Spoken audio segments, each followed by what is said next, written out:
So high oblique sit to sit transition. I generally use this mobilization for improving hip internal rotation pretty much on daily basis.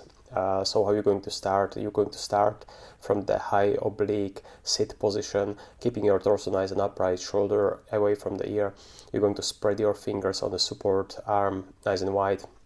You're going to rotate the elbows, so the elbow pit kind of is rotated towards the thumb or in between the thumb and index finger. Then you are just going to take nice deep breath in to your chest, breathe out, get the ribs go down. And our first step is going to be just holding that position, trying to get the left sit bone or left ischial tuberosity down to the floor and breathing, creating that intra-abdominal pressure on the closer to the left hip. Then the next step after mastering, let's say that intra-abdominal pressure is going to be just lifting your whole body up with intention of trying to get the left sit bone down towards the floor.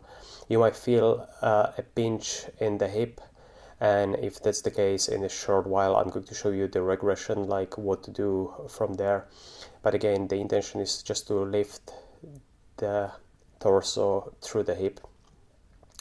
As shown now, I'm able to go way further when the heel is a little bit closer to the hips, so there is a little bit smaller angle into the knee. The next progression from there would be just to bring the leg, increase the angle into the knee on the left, which I'm mobilizing, and now I'm pretty much in 90-90 position, which is going to put the biggest challenge or the biggest strain on that hip internal rotation. Now just some common mistakes. One is going to be just to bring the shoulder down or kind of flexion extension into the trunk. The other one is going to be internal rotation in the shoulder, so the shoulder will come forward. You need to keep a little bit of extra rotation in the shoulder.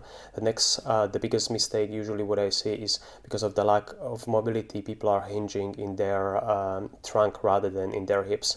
So this is quite challenging position, so if you are quite stiff in the hip internal rotation, you might need to start a little bit lower, which is going to be from the low oblique sit into the high oblique sit, which I'm showing right now. This is going to be nice movement preparation or nice regression from the previous position. So if you are struggling with first position, definitely try this first for maybe a few weeks. The next one, the most challenging position, is going from the sit to low oblique sit without any support. This is going to put a lot of strain, a lot of eccentric contraction on the hip rotators, and if you do like 10-15 repetition of these, you are guaranteed to be a little bit sore next day.